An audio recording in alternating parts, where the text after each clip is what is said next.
Baik, langsung saya buka saja ya. Kita pertemuan ketiga kali ini untuk mata kuliah akuntansi manajemen. Saya buka. Assalamualaikum warahmatullahi wabarakatuh. Waalaikumsalam. Waalaikumsalam Waalaikumsalam warahmatullahi warahmatullahi wabarakatuh. Oke, baik dari malam Bapak Ibu di mana Bapak itu Bu berada. Saya eh, apa? Oke, semoga baik-baik saja. Semoga yang eh, nggak bisa hadir nanti bisa mengikuti rekaman Zoom saya di YouTube. Oke, mungkin yang ada yang masih di perjalanan ya hati-hati, eh, fokus di perjalanannya, jangan sampai eh, teralihkan halangan dari pengendaraannya. Oke, mungkin yang sudah stay di rumah ya bisa diperhatikan sambil memperhatikan sambil eh, menyediakan kopi sama atau teh sama cemilannya untuk menyaksikan materi kali ini. Oke, baik ya, mulai biar daripada nanti nggak kemalaman.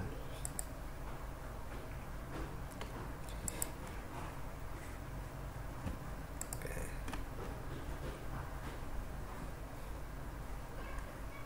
Hari ini kita akan membahas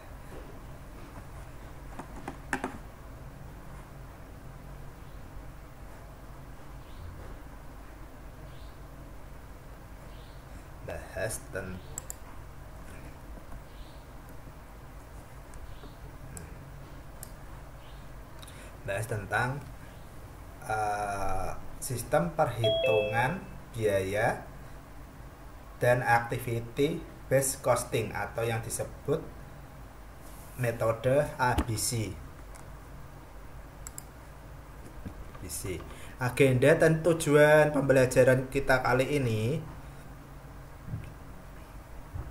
yang pertama itu pengantar sistem perhitungan biaya. Lanjutnya 2 metode job order costing. 3 konsep dan implementasi ABC. Lanjutnya nomor 4 studi kasus industri rock. Mungkin kita ambil ke industri perusahaan yang dominan di kali ini, mungkin dikasih contoh ke industri mungkin di permasalahan di distribusi rokok itu bagaimana, nanti supaya satu suara saja biar udah tahu tadi misalnya jadi kasusnya apa, tak sesuai dengan dominan dari Bapak Ibu aja.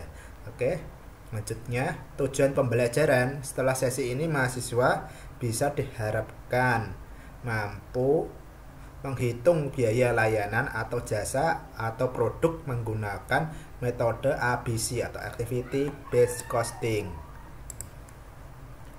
Oke, pertanyaan pemantiknya dulu.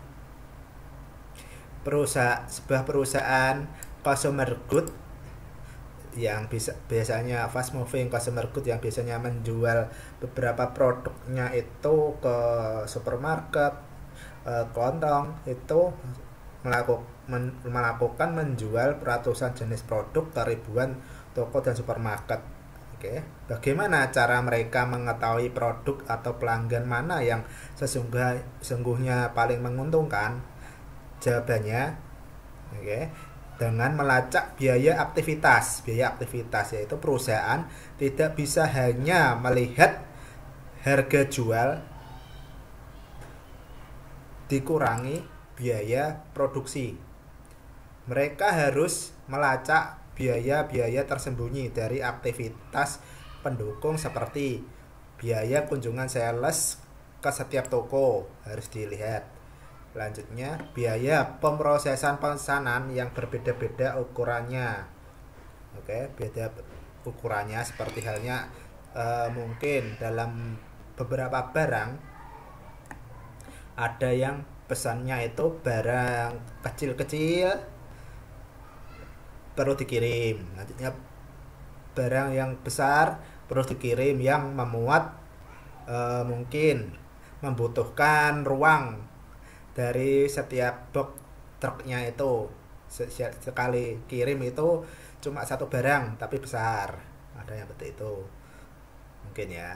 Lanjutnya, biaya logistik pengiriman ke lokasi yang jauh versus dekat. Mungkin ini biaya sering kali kita temui dalam hal pengiriman, seperti halnya kalau di consumer good itu diantisipasi dengan sales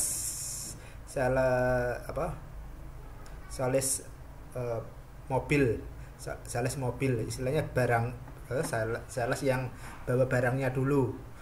Ada yang sales canvasser, sales yang tidak bawa barang. Kalau yang versi dekat-dekat ini kan mereka diatasi dengan bawa produknya, jadinya tanpa membawa dengan menjaga ke truk ekspedisi. Ketimbang itu lebih mending ke sales motoris ya, sales motoris yang bawa barangnya itu biasanya kebanyakan buat mengantisipasi yang dekat-dekat itu, yang consumer good. Tapi kalau yang produk seperti yang berat-berat itu dekat ini semuanya diantisipasi dengan kiriman truk ekspedisi itu ya. Itu emang boncosnya itu dari biaya pemrosesannya itu yang membuat dari perusahaan harus menghitung aktivitas biayanya. Dengan metode activity based costing ini memungkinkan mereka untuk membebankan biaya-biaya ini secara akurat ke setiap produk pelanggan. Lanjutnya, mengapa biaya akurat itu penting? Di industri seperti contoh halnya consumer good itu margin tipis, untungan tipis, dan volume besar. Akurasi biaya adalah kunci, harus diakurasi. Selanjutnya ya ada 4 itu. Yang pertama, strategi harga, profitabilitas channel, efisiensi produksi. Selanjutnya, manajemen produksi. Strategi harga itu menentukan harga ke distributor atau enggak dibandingkan dengan yang di strategi dengan disalurkan ke supermarket. Mungkin dari hal harga, mungkin dari Bapak Ibu juga pernah permainan ini, harganya di beberapa orang-orang kecil yang nggak tahu harga pasarnya dikasih harga yang agak naik sedikit lah mungkin. Terus untuk yang distributor yang sering banter ya, biar gak kehilangan di agak rendahkan sedikit. Lanjutnya yang supermarket itu kalau dulu tuh namanya itu kelas yang besar, kelas besar itu kelas tinggi, itu yang semuanya istilahnya semua isi dari satu gudang itu pindah ke gudang ke supermarket, itu bisa mindahkan gudang ya istilahnya. Pesanan barangnya terlalu besar sekali, dalam 1 bulan itu sampai sekitar kalau mungkin 1M atau 100 juta itu dalam sebulan ada targetnya.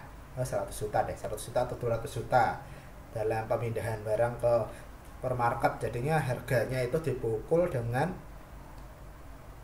harga yang lebih tinggi lagi, lebih rendah lagi, tinggi di diskonnya, rendah di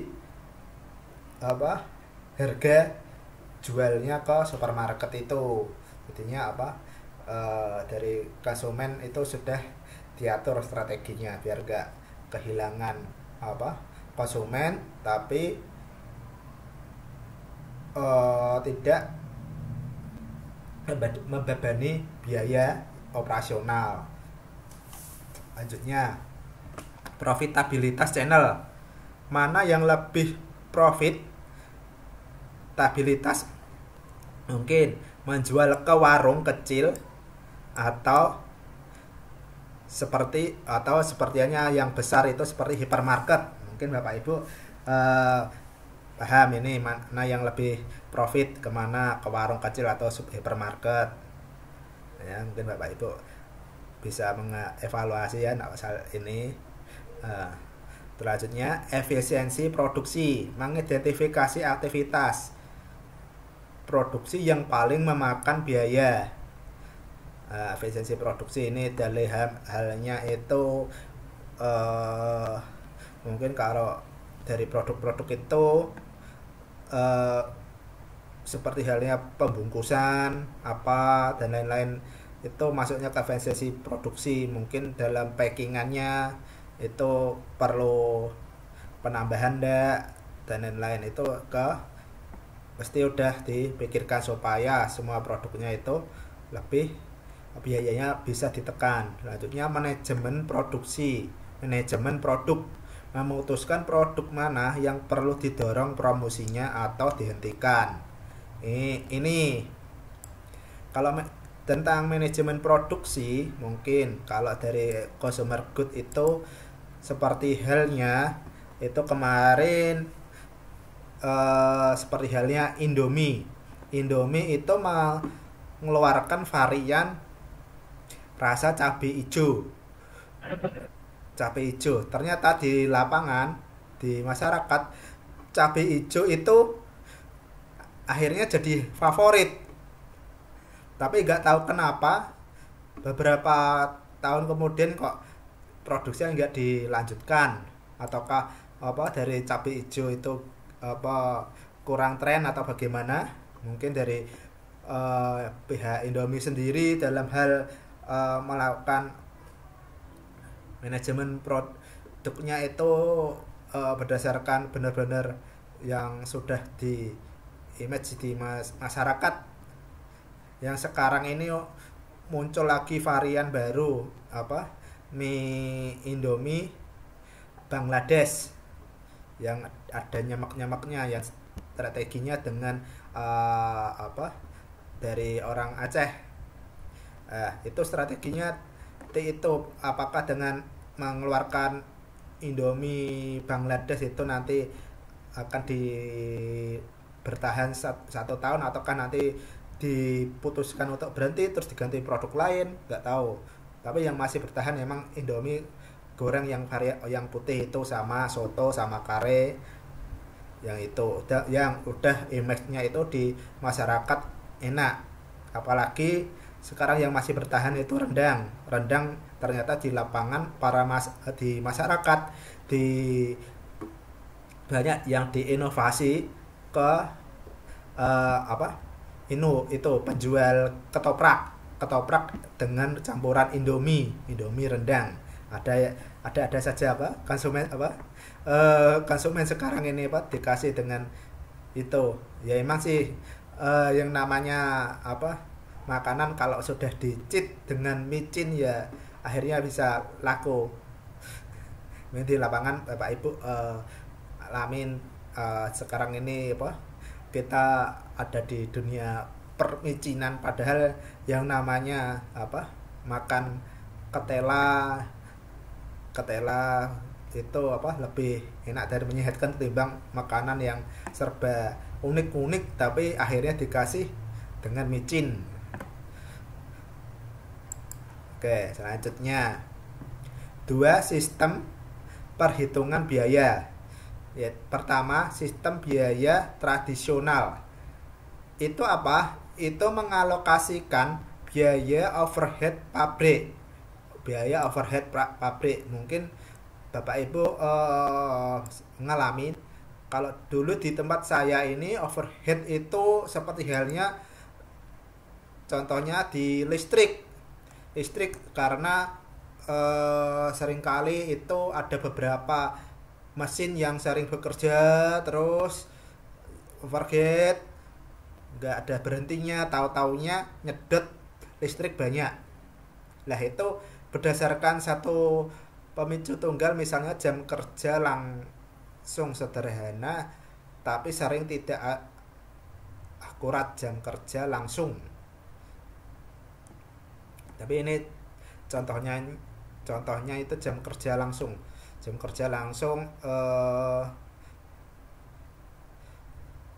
Oh ya, eh, dalam hal apa?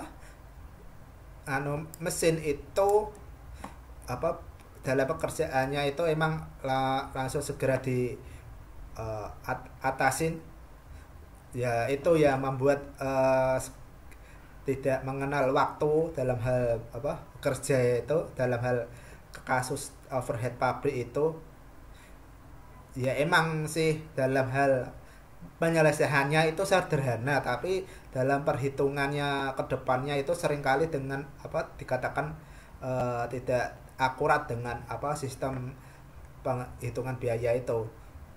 Selanjutnya nomor 2, sistem biaya kontemporer. Biaya kontemporer ini apa? Fokus pada aktivitas sebagai pemicu biaya. Alokasi overhead lebih canggih dan relevan. Contoh halnya dengan activity based costing atau yang disebut dengan ABC. Oke, nomor pertama selanjutnya sistem pertama yaitu job order costing. Job order costing itu apa? Definisinya itu metode ini mengakumulasi biaya untuk setiap pesanan atau batch produksi yang unik di produksi fast moving consumer good. Ini bisa digunakan untuk pekerjaan spesifik seperti halnya ini mungkin Bapak Ibu sering mengalami produksi edisi terbatas, misalnya kemasan produk lebaran. Itu seperti halnya kemarin Indomie memunculkan produk kalau lebaran itu gambarnya tidak ditampilkan gambar mie-nya, katanya tidak supaya yang melihat gak terpancing batalnya dari mie-nya, jadinya dikasih gambar manci kok apa teflon kosong, edisi khusus teflon kosong. Lanjutnya pesanan ekspor dengan spesifikasi khusus. Mungkin ini sudah sering kali terjadi pesanan dengan apa beberapa khusus apa hal yang khusus, ini sudah ditemuin mungkin Bapak Ibu di lapangan. Kalau di perusahaan Bapak Ibu ada edisi khusus tidak dengan apa adanya job order costing ini nanti kita belum bahas. ada Pak, belum ada belum pernah ada, kejadian ya, mungkin belum pernah. proses dicoba. Kalau jarum itu model cerutu, model rokok cerutu yang apa yang rokoknya itu edisi apa orang mewah, belum ada ya. Kalau itu kan masuk ke jenis rokoknya Pak. Kalau biasanya edisi khusus ya, kalau jarum emang ada itu ketika pas Piala Dunia. Mereka kan Ya. bungkusnya gambar negara-negara peserta Piala Dunia kan kayak gitu Pak. Ya, tapi kalau sukun belum ada Pak. Soalnya ya kita kan kembali lagi ke bagian produksinya Pak. Dari produksinya. Ya. Mungkin apa nanti akan ngalamin bagaimana. Lanjutnya kelemahan sistem tradisional ya, industri consumer good ini biasanya memiliki biaya tidak langsung overhead yang sangat beragam. Contoh halnya nomor pertama itu biaya penyiapan mesin untuk produk berbeda. Ini pasti ya, mungkin seperti halnya produk paling sering itu kalau di sini itu saya temui itu biaya produksi kayak percetakan apa label dari setiap produk packaging makanan itu kan sendiri-sendiri. Setiap orang itu setiap kantor pesanannya model A, model B, model C. Itu penyiapan mesinnya pun juga berbeda. Lanjutnya biaya kontrol kualitas. Ya, seringkali setiap kali kalau ada hal yang berbeda pasti ada bagian sendiri untuk mengontrol kualitas sendiri, kualitas produk, quality control dari setiap produk. Setiap kayak seperti buat tas pun tas, celana, baju, ada yang mengontrol kualitas. Seperti halnya kalau hal apa konveksi, seandainya celananya itu tidak sesuai, itu malah masuk ke bahan rejekan, Nah, dari rejekan itu biasanya ada oknum sampai dijual sendiri dengan harga murah gara-gara apa? Kualitas produknya kurang sesuai. Ya, mungkin Bapak Ibu pernah ngalamin beli di apa? Shopee, dapat apa? Produk murah ternyata kayak barang rejekan yang apa istilahnya ukurannya sesuai tapi nggak tahu apa ngepres atau bagaimana. Terus apalagi gitu di Shopee itu banyak seperti itu yang harga murah ternyata akhirnya kayak banyak barang rejekan, biaya kontrol kualitas, jadi pada dibuang ke situ. Biasanya kalau di konveksi ada seperti halnya turah-turah apa supaya menghilangkan mungkin bekas, supaya tidak menimbulkan banyak biaya, menambel biaya, seperti halnya kain percak yang turah-turahan dari mesin konveksi. Biasanya mesin apa kain percaknya malah dibuat jadi seperti halnya kalau dulu di tempat saya itu dibuat gombal yang dalam penjualannya itu kilo, 1 kilo berapa, nggak dijual per pieces, jualnya per kilo. Jadinya setiap kali bekerja itu kita butuh yang namanya pembersih lap. Nah, jadinya itu ada yang produsen menjual lap dengan harga kilo. Nah, dari berkas apa kain bercak, jadi bisa menutupi biaya yang overhead, itu ada yang seperti itu. Tapi kalau ini dalam implementasinya kejadiannya biaya kontrol kualitas, lanjutnya biaya penanganan material, lanjutnya biaya penjualan dan distributor ke ribuan titik. Jika produk A butuh banyak inspeksi kualitas dan produk B tidak, apakah adil jika biaya kualitas dibebankan sama rata? Harusnya kan tidak. Jadi kita nanti dihitung dengan apa beberapa metode nanti yang sesuai dengan keputusan yang terbaik yang mana. Oke. Selanjutnya, pengantar activity based costing ABC adalah solusi untuk alokasi biaya yang lebih adil dan akurat. Filosofi ABC itu yang pertama, aktivitas. Aktivitas itu menyiapkan mesin, menginspeksi produksi, seperti halnya mengonsumsi sumber daya aktivitas atau enggak itu sumber daya seperti halnya gaji, listrik. Oke, ini aktivitas. Aktivitasnya selanjutnya produknya itu mengonsumsi aktivitas ini pasti setiap hari. Produk menyiapkan mesin, menginspeksi produksi, masih sumber daya seperti gaji, listrik dan lain-lain. Nanti ada lagi banyak. Selanjutnya ABC itu menelusuri biaya dari sumber daya ke aktivitas. Sumber daya ke aktivitas lalu ke produk berdasarkan konsumsi saat aktivitas masing-masing produk. Itu biasanya kayak halnya itu dalam hal proses ternyata ada produk yang gagal itu nanti dilakukan beberapa inspeksi, diulangin lagi, jadinya menimbulkan beberapa aktivitas, jadinya perlu halnya sesuatu alokasi biaya untuk memperbaiki produk yang rusak itu. Nah, selanjutnya 5 langkah implementasi metode ABC ini. Yang pertama itu identifikasi aktivitas yang signifikan. Selanjutnya nomor 2 itu identifikasi pemicu biaya seperti halnya cost driver untuk setiap aktivitas. Selanjutnya nomor 3 itu hitung total biaya itu untuk setiap kelompok aktivitas. Selanjutnya nomor 4 hitung tarif per aktivitas. Nomor 5 alokasi biaya ke produk atau pelanggan. Selanjutnya contoh aktivitas dan pemicu biaya seperti halnya di industri consumer good itu apa? Nomor pertama, kelompok aktivitas itu atau yang disebut dengan activity pool. Selanjutnya pemicu biaya atau cost driver, biaya yang berjalan. Selanjutnya itu aktivitas seperti halnya penyiapan lini produksi, pemicunya jumlah batch produksi. Selanjutnya kontrol kualitas, pemicu biayanya itu jumlah inspeksi. Jumlah inspeksi istilahnya sesuatu produk itu ternyata ada 100, menemukan 4 yang jelek, jadinya menimbulkan pemicu.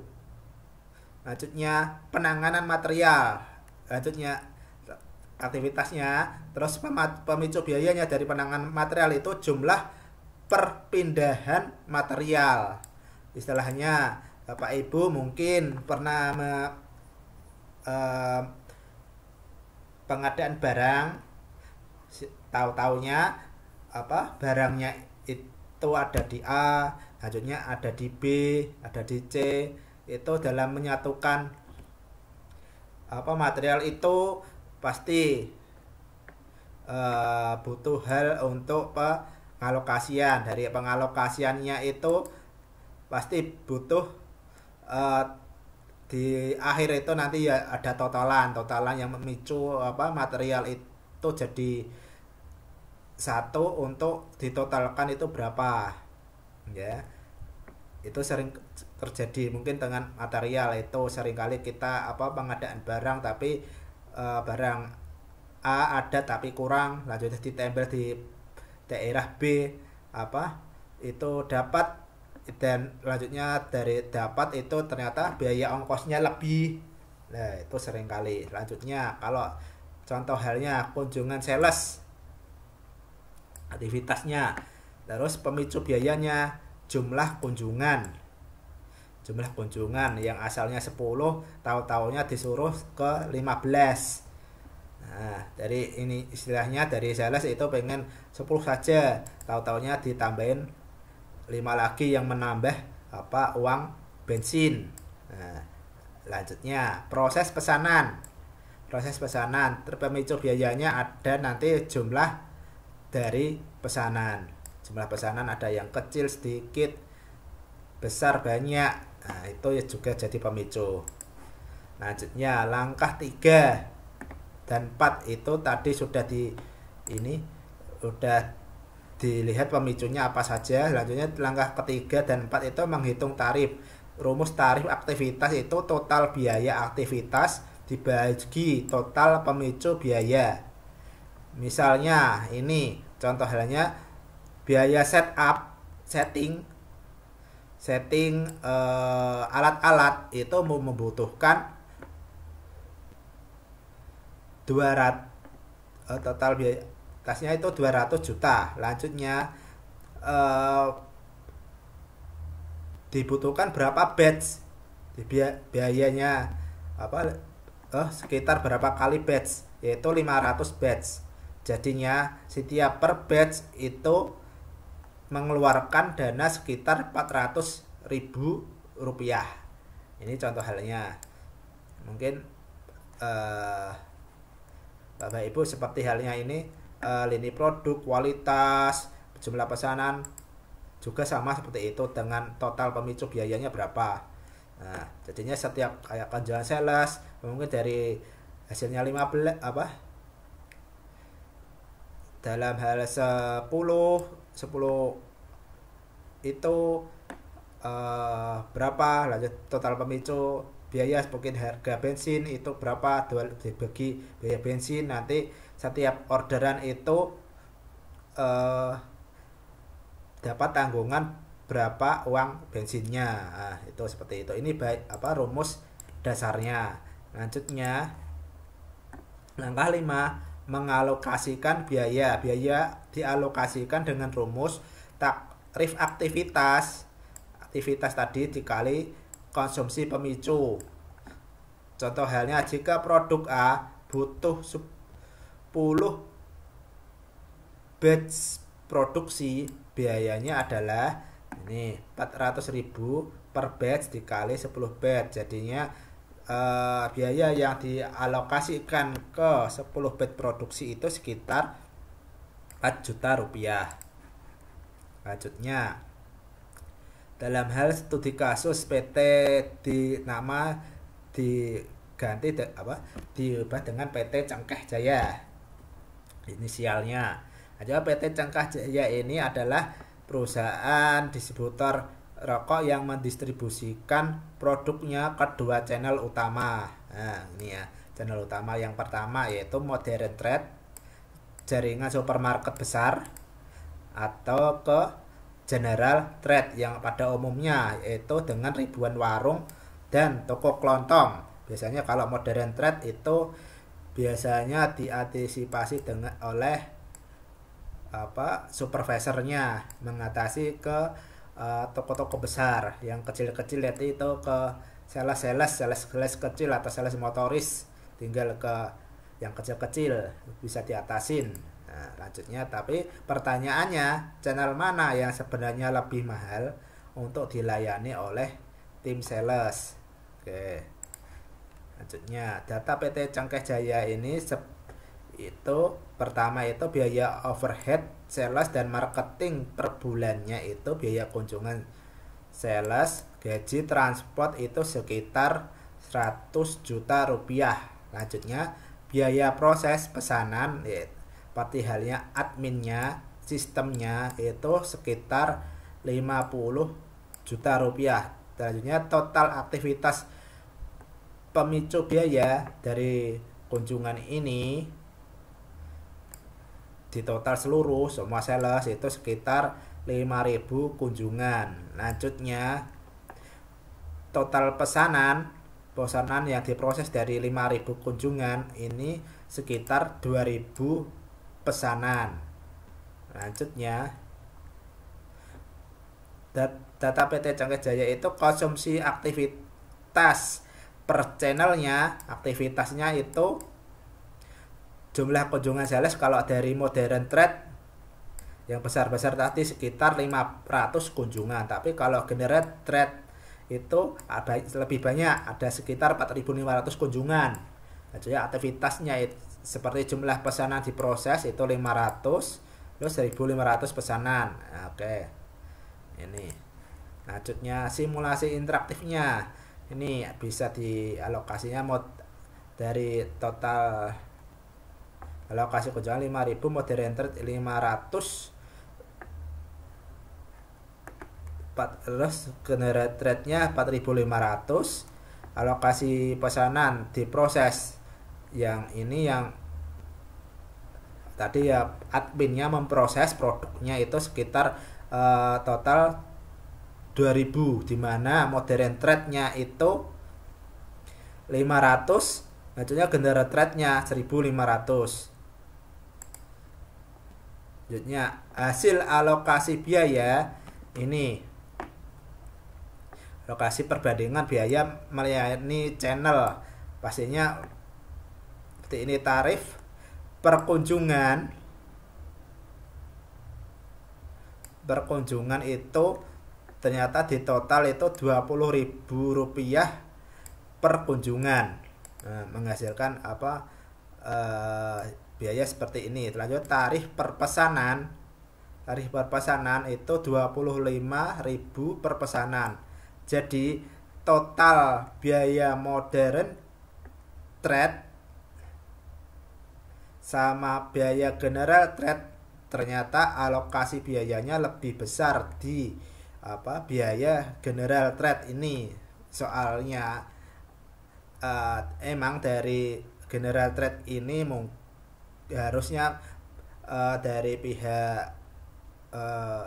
yang mengalokasikan biaya harus bisa mengorbankan keuntungan dari Modern Trade untuk menutupi hasil dari kinerja dari General Trade. Kalau nggak gitu nanti tidak saling menutupi. Emang dari semua perusahaan distributor itu harus pinter-pinter melego-lego yang Modern Trade ini.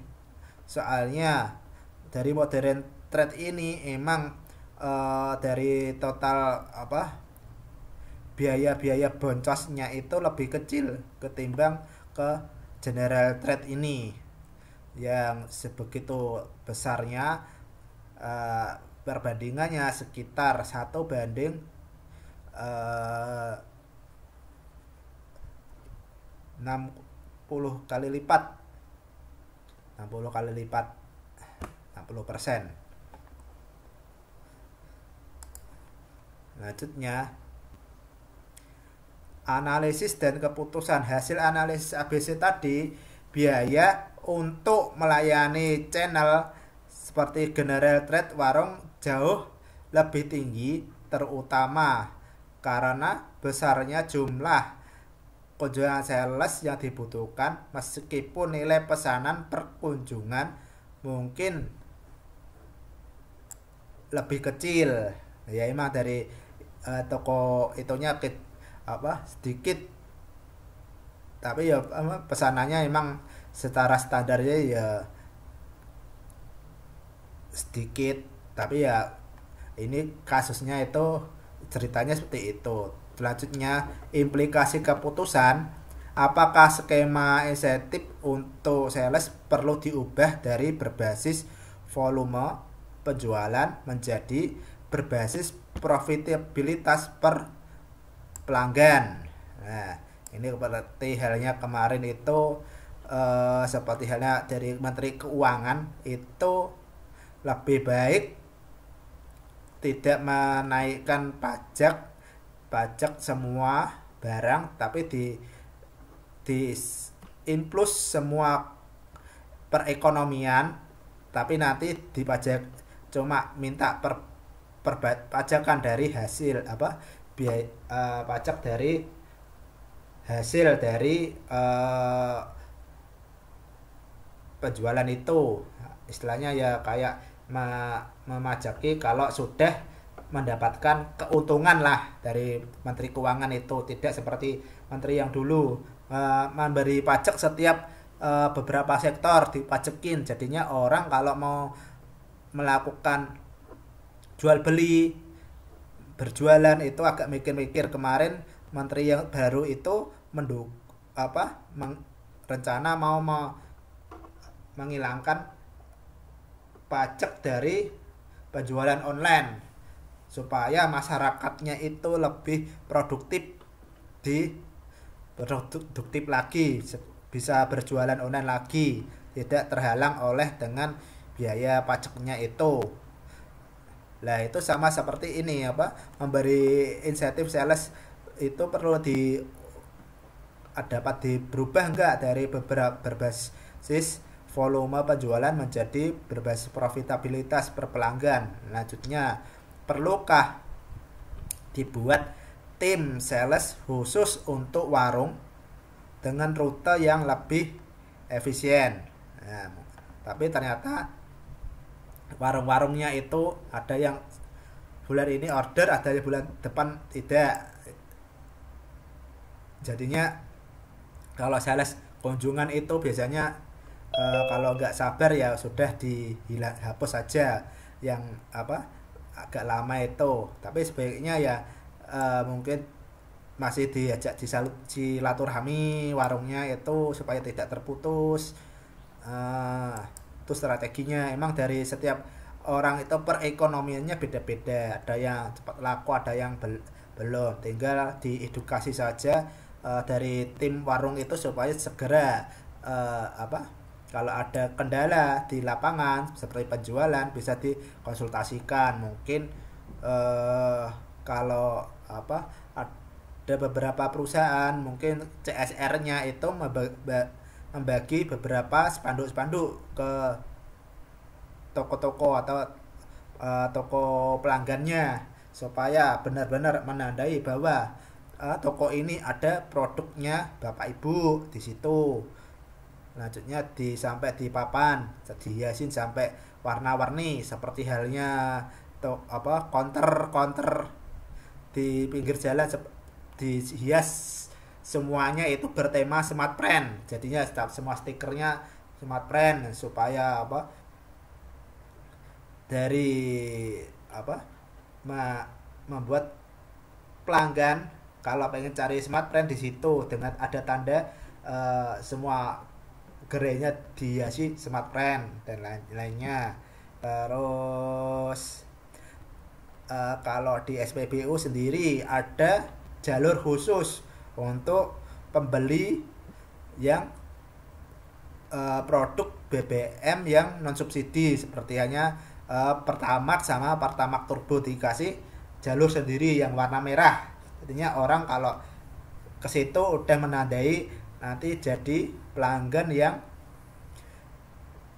segera dilayanin. Soalnya yang lain itu pada antri, seperti di Pertalite pada antri, makanya dikasih warna merah supaya buat memancing pelanggan supaya datang ke yang Pertamaxnya, Pertamax turbonya. Jadinya nanti omsetnya bisa naik ketimbang banyak pelanggan yang kembali yang subsidi. Jadinya antrian banyak ya. Itu ada beberapa implikasi di lapangan, tapi terjadi yang di lapangan ternyata penjualan Pertamaxnya masih sedikit ketimbang Pertalite. Emang kondisi dari ekonomi di masyarakat juga dilihat. Di lapangannya dilihat. Seperti halnya dulu itu saat Pertamax masih di bawah 10.000, masih 9.000, itu juga masih jadi bahan bakar favorit. Dan juga beberapa Pertasop masih meminati berjualan Pertamax itu, tapi semakin hari itu harganya sering berubah-ubah. Jadi halnya beberapa pelanggan itu yang di Pertasop itu agak membuat image dari masyarakat itu kayak dipermainkan. Jadi untuk beli Pertamax itu dia sering pada akhirnya yang dari Pertasop itu kehilangan beberapa pelanggannya.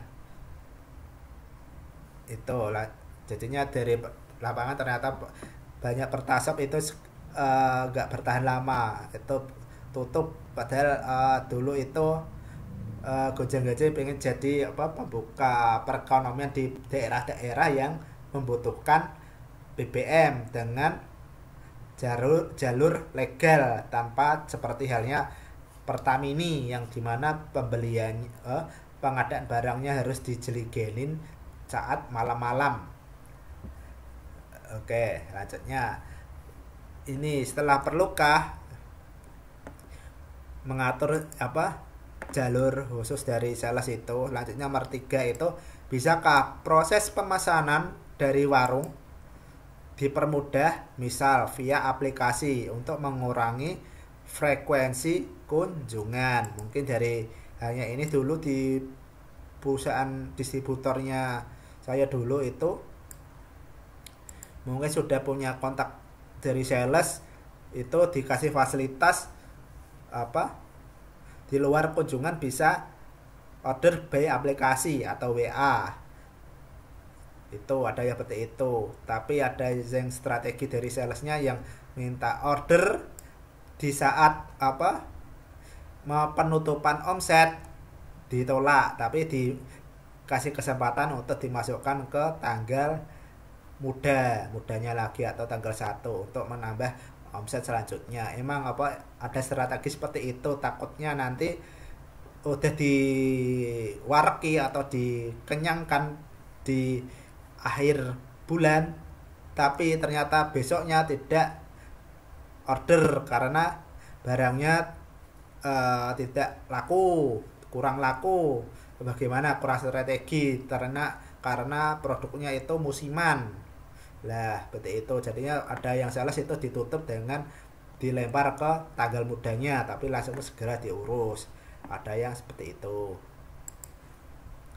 Oke, ini kesimpulannya, sistem tradisional bisa jadi tidak cukup akurat untuk industri dengan operasi yang kompleks seperti halnya consumer good. Dan selanjutnya, activity based costing ABC itu memberikan wawasan mendalam tentang sumber biaya sesungguhnya. Sumber biaya sesungguhnya itu bagaimana tadi?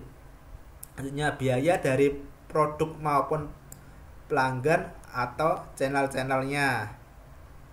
Ya, ABC itu memungkinkan keputusan strategis yang lebih tajam terkait harga, bauran produk tadi tentunya, dan strategi pendistribusian. Ini mungkin Bapak Ibu main produk-produk hal-hal ini, jadinya tak kasih studi kasus yang tidak jauh dari Bapak Ibu supaya seperti hal implementasinya saya sering mengalami. ABC mungkin ini permainan dengan harga, bauran produknya itu bagaimana, nantinya strategi pengiriman,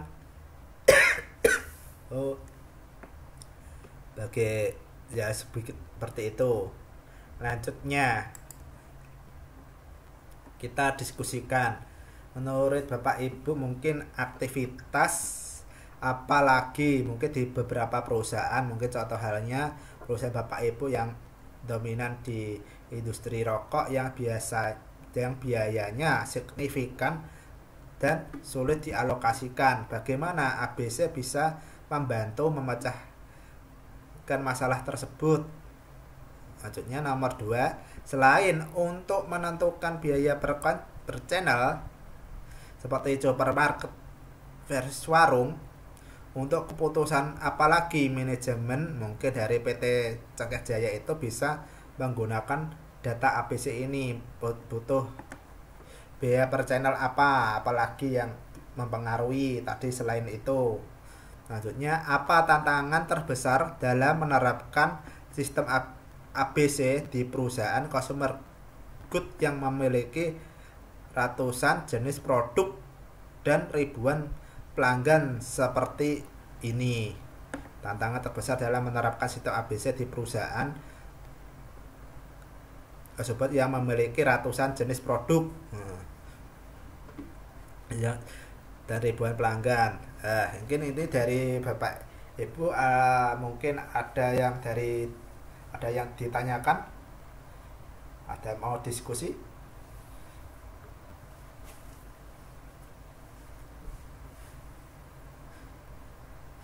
Ini tak lihat ABC ini contoh halnya.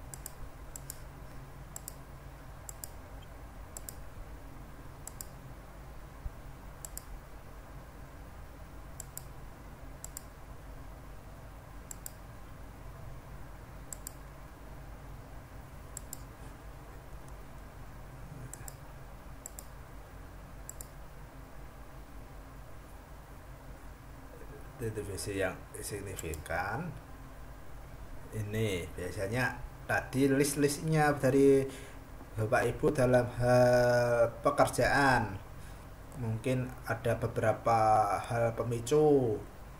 Contohnya kunjungan sales tidak pernah dikasih uang kalau dari seperti halnya, ternyata kemarin itu saya lihat videonya Pak Dedi Mulyadi yang melihat supir truk yang kendaraannya itu patah as di jalan tol. Itu ditanyakan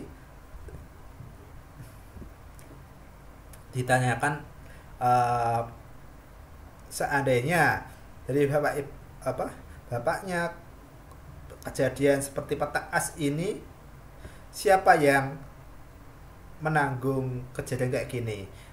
Dari sopir truknya itu bilang kalau kejadian seperti ini semuanya ditanggung oleh driver. Nah, jadinya kalau jadi seperti itu, pas saat gajian, pemberian insentif dari sopir, akhirnya jadi sampai minus, sampai negatif. Lah, istilahnya berarti kan dari perusahaan benar-benar dalam hal pengerjaan driver, sales, minimal ada dikasih antisipasi untuk uang backupnya. Seperti halnya dulu di tempat kerja, dulu di SPBU, kalau pas kejadian malam itu apa sopir truknya itu istirahat di SPBU sampai malam-malam. Itu emang dari apa resikonya jadi supir ya itu kalau capek istirahat di SPBU atau di manalah, yang penting tidak menutup jalan atau di jalan. Kalau di jalan malah bahaya lagi, harus dikasih rambu-rambu segitiga yang kasih lampu nyala.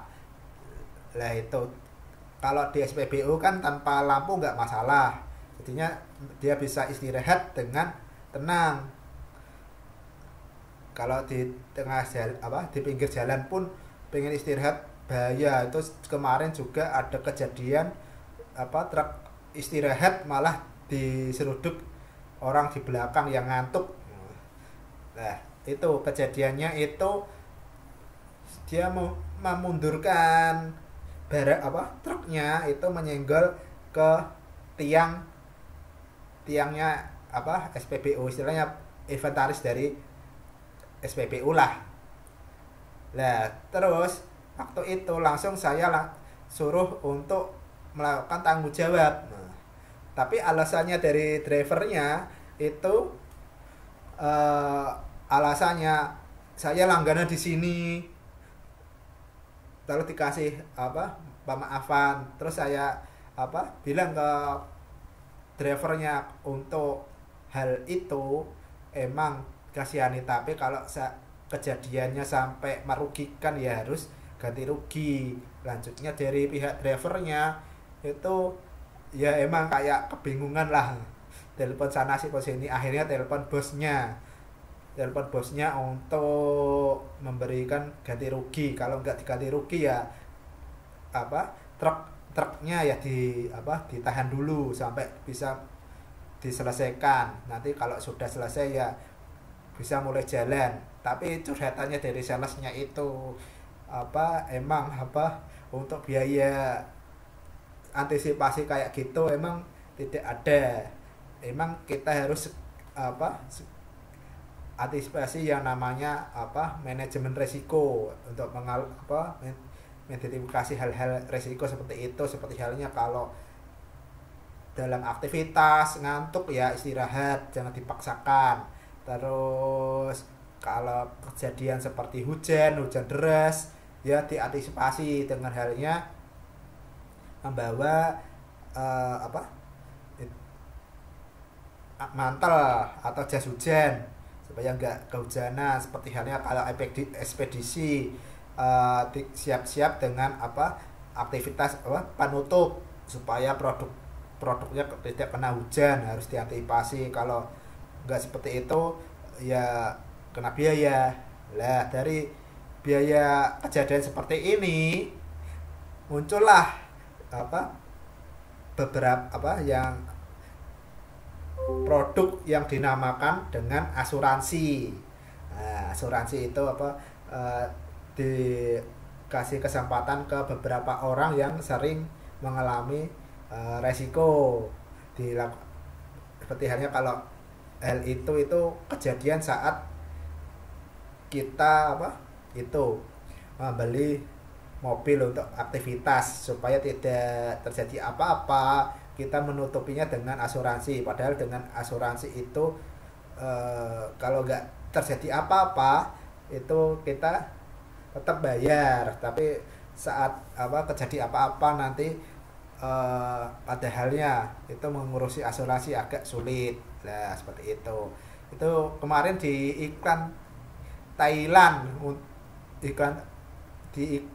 Thailand yang iklannya itu ada pegawai ngerocos ke bosnya, istilahnya itu ujung-ujungnya itu promosi di asuransi. Itu kejadiannya itu pegawainya itu punya kolam ikan koi, dan pegawainya itu melakukan kesalahan seperti halnya itu dari mesin aktivitas ikannya rusak dan akhirnya ikannya mati. Lanjutnya dari pihak pegawainya mengabarin ada istilahnya dikasih ada kabar buruknya, ada kabar baiknya. Kabar baiknya dapat orderan, tapi kabar buruknya ikannya pada mati. Terus di belakangnya teman-temannya menutup jidatnya. Aduh, ini kenapa sih apa dari orangnya ini kok bicara seperti itu? Maksudnya dari yang membuat kesalahan itu beritahu ke bosnya bahwa surat dari apa pemicu orderan itu bisa diajukan apa pinjaman atau yang lain-lain itu ke pihak bank lah. Itu ada seperti itu kejadian apa iklan Thailand lah. Itu untuk apa ada beberapa pihak-pihak yang mengantisipasi ke pemicu biaya tersebut ya. Mungkin Bapak Ibu apa ada yang ditanyakan tentang apa rumus ABC ini? Ada cerita kejadian mungkin dalam perhitungannya itu apa kalau ke warung sama supermarket itu lebih enak mana apa cuannya? Kalau nganu Pak, diskusi aja Pak ya. Ya emang tak suruh diskusi aja soalnya kalau tak kasih tugas kayaknya nggak cocok untuk ini mending diskusi aja semuanya biar sharing-sharing gitu.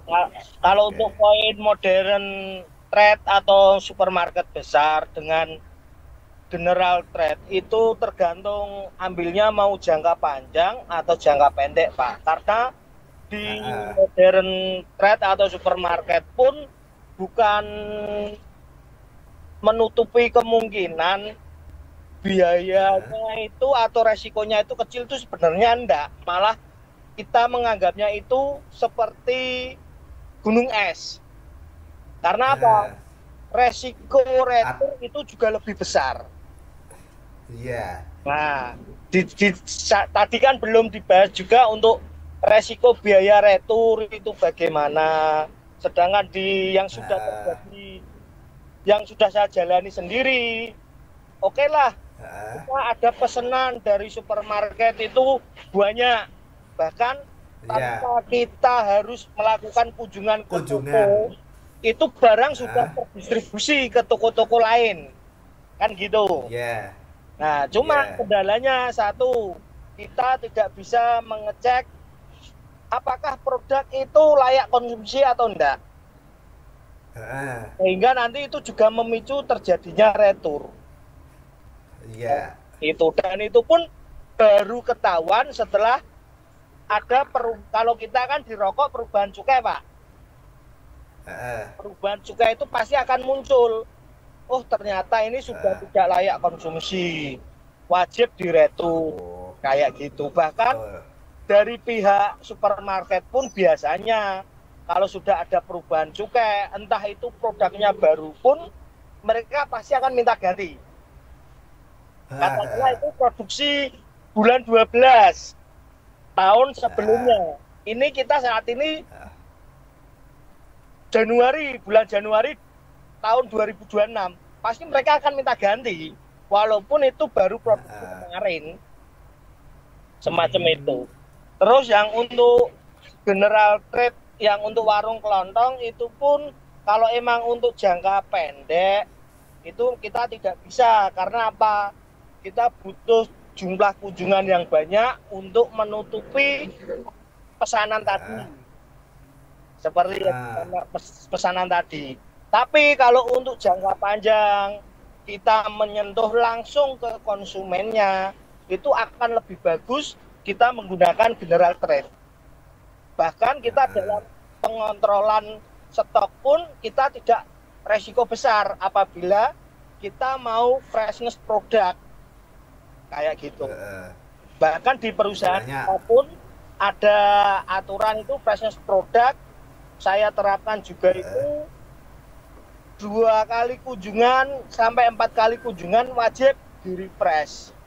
Tujuannya apa? Toko-toko yang stuck atau mungkin barang yang tidak keluar biar tidak terjadi expired. Betul. Untuk yang general trade tadi atau warung toko kelontong tadi Pak itu Pak. Jadi semacam itu. Eh, Jadi memang untuk implikasinya kan emang ada plus minusnya ya Pak ya. Kan kayak iya, tiap beberapa produk yang dibicarakan Pak Samson pun apa beda, ada banyak yang berbeda, ada produk ini seperti itu. Jadinya dari ya, sharing ini saya mengetahui bahwa Pak ada lebih senang langsung ke warung kelontongnya. ya Kalau warung betul. itu sebenarnya langsung mendekati ke konsumennya langsung. Akhirnya kan semua orang yang mau jajan rokok emang kan kebanyakan di Banter itu di warung-warungnya malahan Ya, itu ketimbang ke supermarket. Malah supermarket sendiri kan kalau beli itu kan harus apa bukan antri, harus kalangan parkir. eh, dan lain-lain seperti itu, dan harus apa terus beli satu, ada yang belum tentu mampu dengan apa satu pak, istilahnya pengen ngicipi sik, Ya ngicipi betul. sik. Nah, ngicipi sik kan, ngicipi sik kan sak apa sak nganu sik sak batang sik, oh enak, oh beli sak pak. Heran. Kalau di supermarket kan nggak boleh diincipin, Ya, diincipin jadinya beli apa satu pak. iya. Nah itu jadi repot. Nah, itu mungkin emang strategi apa beberapa perusahaan distributor pun beda-beda ya. Kalau dulu di apa distributor pulsa seperti paketan itu malah lebih senang ke modern trade. Nanti misalnya volumenya penjualannya itu lebih besar. Terus nanti dari volume besar bisa diiming-imingin apa bonusnya yang lain A B C D, ketimbang yang kecil-kecil. Yang kecil-kecil mereka nggak mau untuk produksi paketan-paketan lah. Tapi kalau untuk Pada saat apa tuh nah, semua produk yang ada masa kadaluarsanya emang uh, kalau menurut saya pribadi itu lebih condongnya penanganan itu lebih mudah ke general trade Pak atau warung atau kelontong. Kalau di sini kan pertanyaannya channel mana yang uh, sebenarnya lebih mahal untuk dilayani oleh tim sales. Dalam arti itu mahalnya uh, itu dalam kasusnya apa dulu. Kan kayak gitu. Bahkan uh, produknya apa? Kalau ya memang produk itu tidak ada masa kadaluarsa, berarti rusak. oke lah uh, seperti pulsa tadi. Kita masuk ke market uh, besar, selain kita penjualannya itu untungnya cepat, kita pun uh, juga dari segi apa itu penjualan target, pencapaian target pun akan lebih mudah. Kan kayak gitu, Pak. iya Nah, tapi iya kalau untuk yang ada kadaluarsanya nah, masyarakat dan jadi langsung luarsanya tutup. Nah, itu kita nggak bisa kan kayak gitu. uh, Kalau memang uh, kan untuk yang ada masa kadaluarsanya oke lah. Kalau rokok kan ada pengembalian pita cukai, Pak. Tapi kalau iya untuk produk-produk makanan kayak susu, kayak susu makanan-makanan ringan kayak gitu kan sudah tidak layak konsumsi. iya Nah, itu pun karena itu terjadi ketika saya kirim ke Alfamart, ada rekan-rekan dari distributor lain juga kirim ke sana, tak tanyakan, Mas, kalau uh, itu gimana? Ya udah, ini resiko, uh, Mas. Kan kayak gitu, Pak. resiko. Nah, apalagi terutama produk-produk makanan kadaluarsa itu, Pak. uh, Itu jadi saya kalau di lihat sini kalau menurut di, saya uh, biaya mahal itu tim salesnya itu barangnya apa dulu, tujuannya mau uh, kemana, kan kayak gitu. Ada masyarakat dari luar sana enggak. uh, ya ini adalah di situ di kasusnya emang di punyanya Pak Samson, bilangnya gitu ya. Emang sih saya lihat sendiri kalau dilihat di Alfamart sendiri rokok-rokoknya rapi, kayak jarang ada yang beli. Beda kalau di apa warung-warung langsung beli sak sak sak sak sak pak. Nah, itu apa enggak mikir gitu. Kalau di kelihatannya kok di Alfamart rokoknya rapi-rapi, itu laku atau enggak ya seperti halnya kalau di Alfamart itu yang saling kita penasaran itu mungkin produknya Kinder Joy yang telur. Kita apa produknya rokok bersaing dengan Kinder Joy, mana yang laku. Kinder Joy di mana apa sasarannya untuk anak-anak, rokok untuk bapak-bapak. Dari Kinder Joy itu ini kalau kadaluarsa, makanan kadaluarsa bisa diambil mainannya ketimbang makan coklatnya. Tapi saya melirik pun apa nggak minat sama Kinder Joy, tapi ada distributor yang menjual itu, nggak kepikiran kita bapak ibu. Seperti halnya lebih apa malah lebih laku produk seperti halnya racunnya seperti apa obatnya apa baygon hit ketimbang apa Kinder Joy itu, dimana di kita sendiri pun sering terganggu akan apa kecoa, nyamuk dan lain-lain ketimbang dijual dengan apa strategi Kinder Joy yang isinya cuma coklat sedikit, nantinya ada mainannya yang apa menarik ke anak-anak. Nah, tapi kalau anaknya bapak ibu nggak dikenalkan Kinder Joy itu kayak gitu ya nggak bakal tertarik.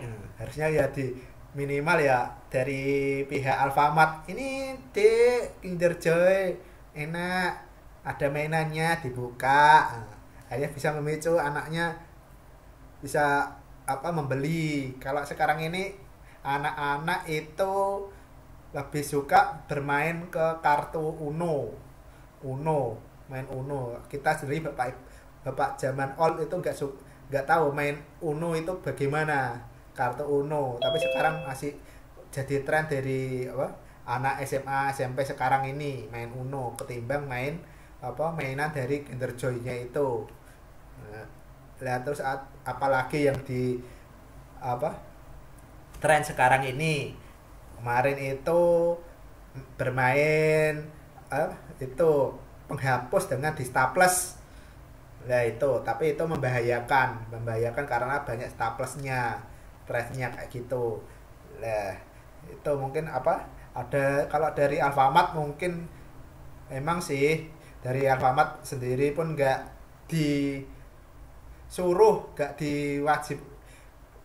disunahkan untuk apa menawarkan produk apa yang ada di depan-depan itu. Biasanya menawarkan produknya yang produk di belakang, nggak ada tuh apa mungkin di apa brosurnya itu diskon rokok. Nah, kenapa kok nggak dibikin kayak gitu di brosurnya diskon rokok? Wah akhirnya mau, tapi kok bagian rokok sendiri gak dikasih diskon. Itu mungkin pernah menemuin kayak gitu nggak Pak? Mungkin sering Pak diskon rokok. Sering Pak. Sering. Kalau diskon rokok itu biasanya emang penjualan rokok itu dari aplikasi-aplikasi kayak Lazada atau apa tuh Bukalapak kayak gitu Pak. Jadi dari apa itu aplikasinya, bukan dari penjualnya sebenarnya Pak. Berarti Alfamart nggak disuruh main itu ya Pak, berarti ya Pak? Enggak Pak, karena untuk Alfamart sendiri itu harganya kan sudah berbeda Pak. Bahkan dari grosir atau katakanlah toko besar, market besar itu harganya kan sudah lain Pak itu. Nah ya, tapi kalau di penerapan di lapangan saya temuin tuh apa mereka promosi ditambahkan rokoknya diskon. Nggak ada.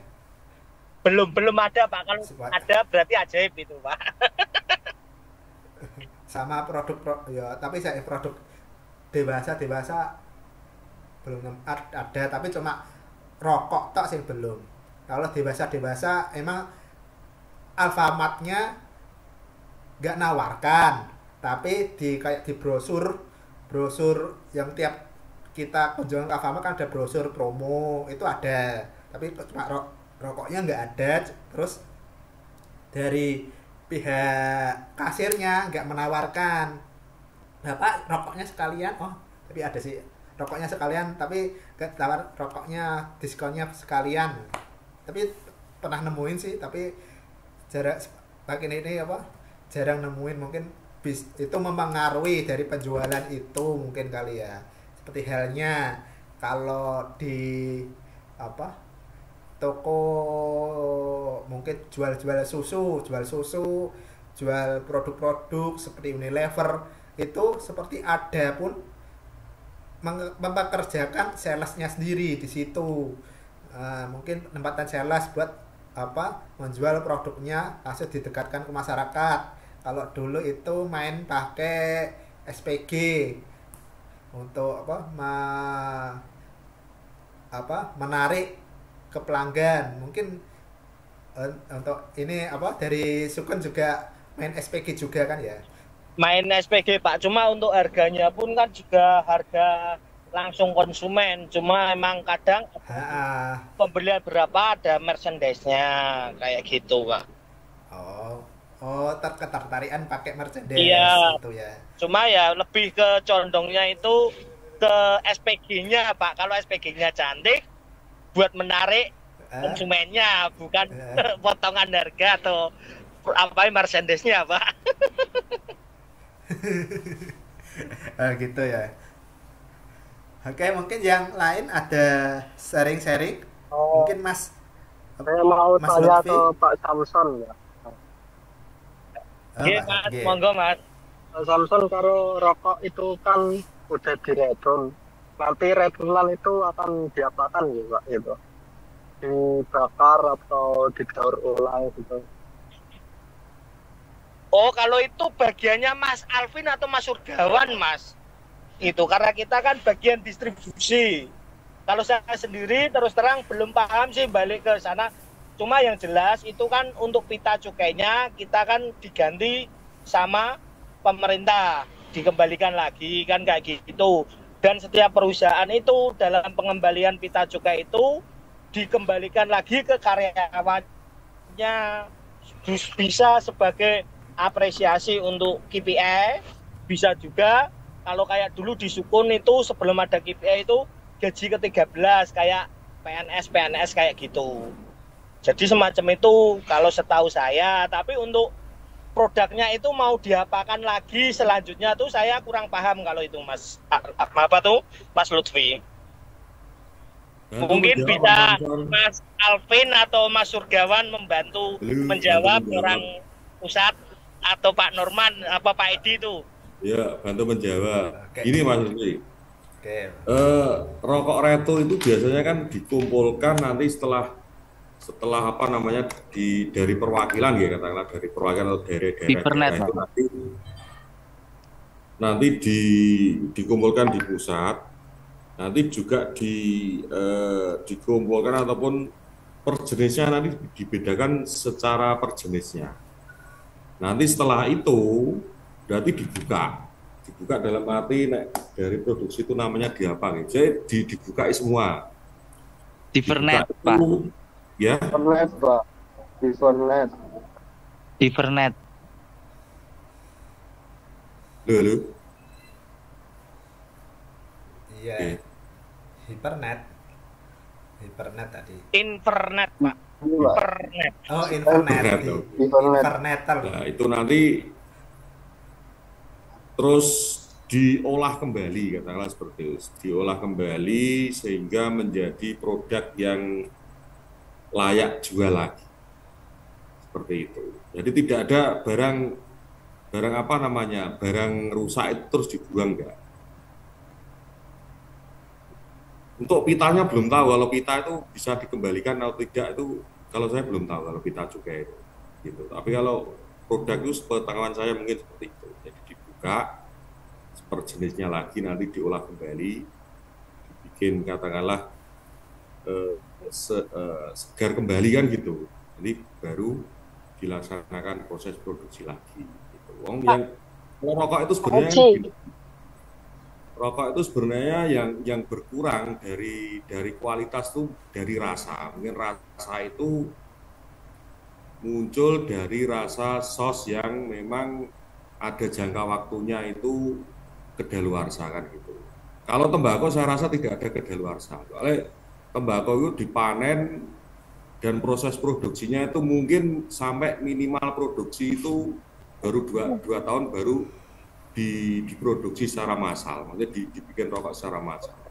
Itu sebenarnya saya. Berarti nggak ada kadaluarsanya ya Pak kalau tembakau itu Pak?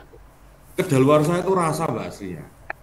Jadi rasa itu nanti kan timbulnya tidak ada sosnya lagi, jadi tidak ada rasanya, itu rasa tembakunya ada diambar dan sebagainya, tidak ada. Oh berarti ganti rasa gitu Pak? Ya, kalau tembakau tembakau itu semakin lama disimpan baru diproses itu malah lebih bagus Mbak Vina. Ya. Makin enak, Pak. Jadi tembakau itu berarti aman ya Pak? tembakau itu minimal juga ya, rokok kan nggak baik.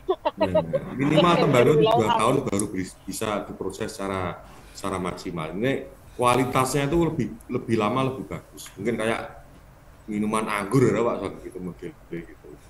Jadi lebih lama disimpan mungkin semakin rasanya ya. Mungkin itu dari saya. Tembakonya itu makin lama kan ngeluarin minyak. Keluarin minyak. Ya, ngeluarin minyak kayak noda kuning gitu kan. Ya itu makanya noda kuning itu terjadi mungkin dari sosnya yang terlalu lama sehingga dia menguap. Ada penghalangnya di paper itu, jadi papernya kelihatan apa namanya ada bercak-bercak kuning itu. Memang kalau kita teliti itu pun tidak semuanya barang seperti itu tuh lama kan gitu. Mungkin kebanyakan sosnya juga bisa jadi seperti itu. Makanya kayak perusahaan-perusahaan besar itu ada model double paper kan gitu. Double paper itu intinya dia melapisi kertas yang pertama dengan kertas kedua, sehingga mungkin kertas pertama yang di dalam itu timbul bercak kuning, nah yang di luar masih bagus kan gitu. Jadi ada model double paper juga ada, mungkin ada apa proses produksi yang seperti itu. Oke, itu dari saya. Oke, matur suwun informasinya, Pak. Terima kasih Pak Ada yang mau Edi. tanyakan lagi? Nah, jadi kita jadi banyak sharing-sharing tahu Mas Lutfi. Mas Lutfi yang belum penasaran tentang rokok. Mas Lutfi juga penikmat sukun juga. Belajar rokok Mas Lutfi. Kalau anak muda sekarang vape, Pak. Pancen lucu toh Pak. Pandanannya angel itu. Kafe di coba-coba mana yang sesuai dengan kantong. Ya gitu, tapi mainnya sekarang ke vape sekarang udah sampai dicukaikan vape-nya sekarang ini. Mungkin nanti lagi vape itu terasa tapi tidak Pak, tidak bisa mengena, katakanlah seperti itu. Terasa cuman bagi perokok Kurang mantep. Tidak bisa mengena. Iya. Gitu. Tapi lebih bahaya mungkin Pak. Paru-parunya kayak ada embunnya. Soalnya rokok itu bukan hanya terdiri dari tembakau, itu ada cengkeh, ada campurannya, ada kayu logo, ada kayu manis jangan dan sebagainya, yang itu sendiri kan termasuk jamu tradisional Pak gitu. Cengkeh sendiri kan minyaknya juga untuk melegakan pernapasan kan gitu, artinya kan gitu. Jadi kretek Indonesia itu sebenarnya ada manfaatnya, tapi juga ada yang bilang ada tidak manfaatnya, itu memang pasti kan gitu. Semuanya ada dua sisi gitu. Sisi manfaat dan sisi tidak manfaatnya mesti ada kan gitu. Dibandingkan produk dari luar yang hanya tembakau impor itu termasuk produk-produk rokok putih itu, termasuk mild juga, itu bagi saya itu kurang bagus Pak. Soalnya jika dibandingkan dengan kretek produksi Indonesia itu jauh sekali. Bahannya itu untuk kalau kretek Indonesia itu, katakanlah kretek Indonesia itu ada kretek yang difilter, sebutannya filter itu pakai gabus, itu cuman basicnya memang semua kretek Indonesia itu Pak. Jadi ada campuran-campuran dari obat-obat tradisional, katakanlah seperti itu. Itu Mas Lutfi, tapi jangan takut untuk merokok. Umur tuh tidak ada, rokok mengurangi umur tidak ada. Masuk Pak Edi. ya gitu, pengennya seperti itu. ya emang apa itu Peti Kudus ini ya tak bisa banyak membangun ya gara-gara industri itu. Tanpa industri itu ya seperti halnya mahasiswa-mahasiswa nggak bisa mendapatkan beasiswa.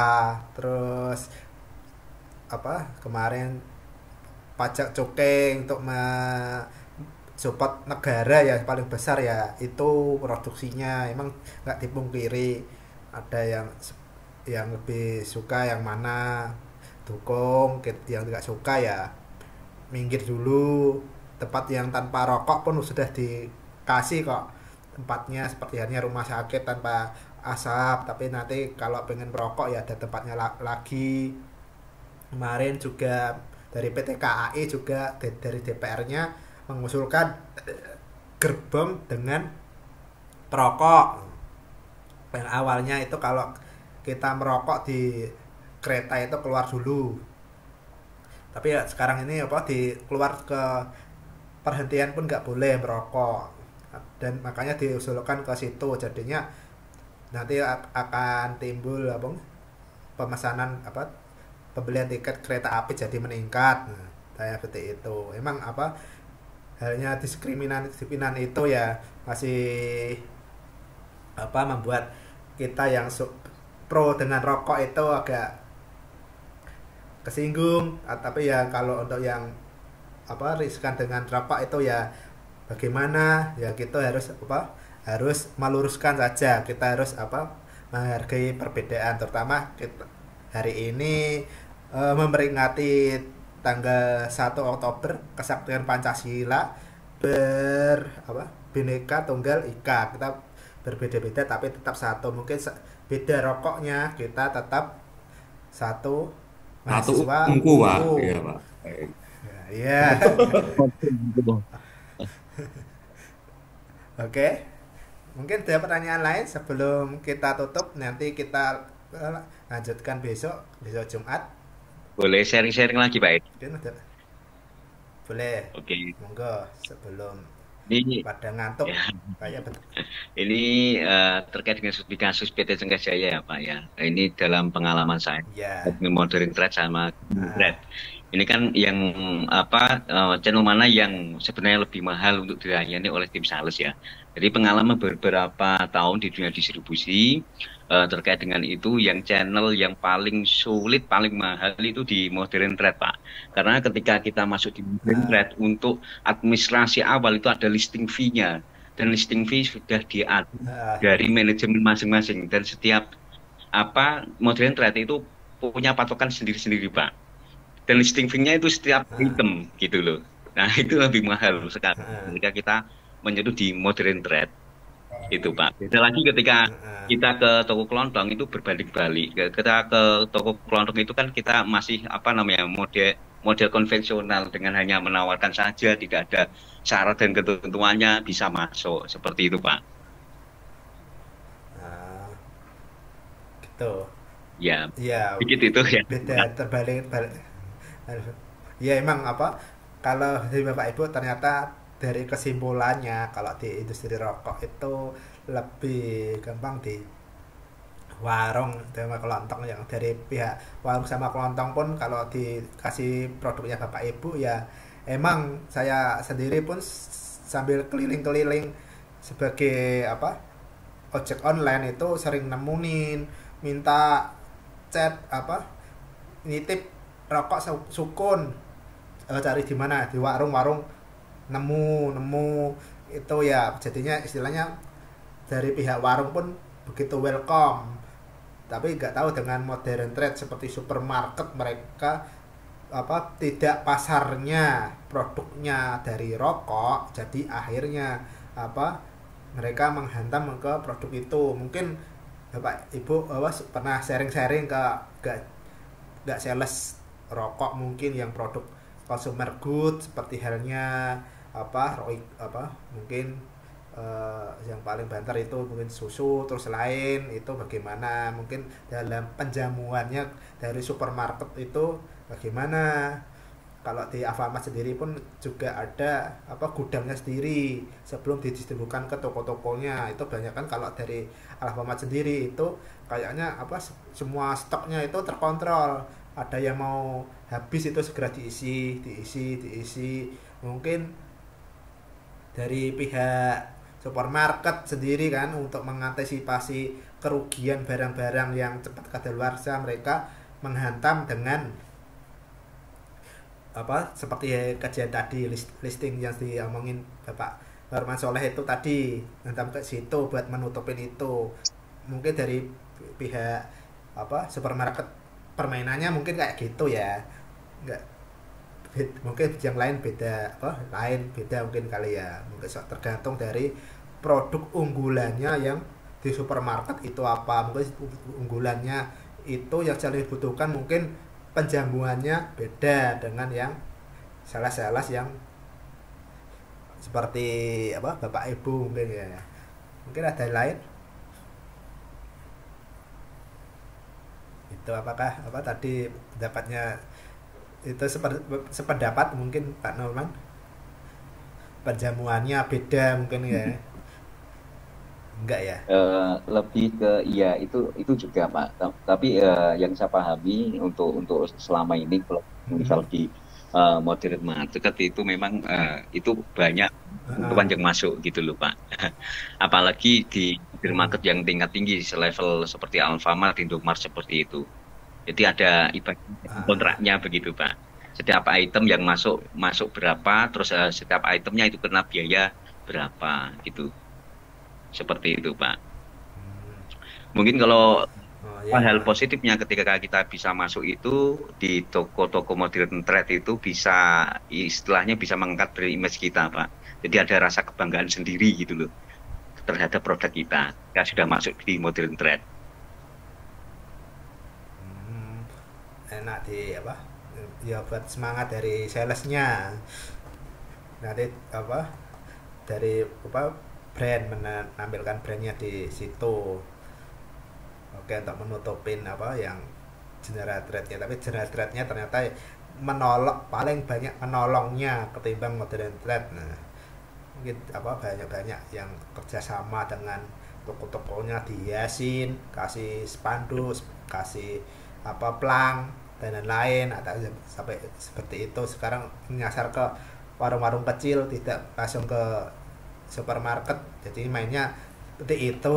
Jadinya dari sharing-sharingnya Bapak Ibu jadi apa kita semua bisa tahu apa strategi ya dari apa perusahaan rokok ya begitu. Jadinya apa kenapa kok ada di warung-warung ternyata seperti itu.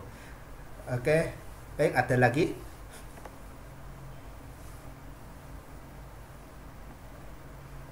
Cukup Pak. Oke, kalau sudah cukup saya tutup ya perkuliahan kali ini. Terima kasih Bapak Ibu atas sharingnya. Maaf mengganggu tadi mulai jam 8 soalnya tadi saya jam 4 itu bertubuhkan apa jadi bimbel GO Ganesha ngatasin anak bocil-bocil, anak SMP SMA untuk bimbingan belajar. Oke, saya tutup perkuliahan KSK hari ini. Kita ketemu besok Jumat dengan Artificial Intelligence. Assalamualaikum warahmatullahi wabarakatuh. Waalaikumsalam warahmatullahi wabarakatuh. Terima kasih Pak Heri. Terima kasih Pak Heri. Terima kasih.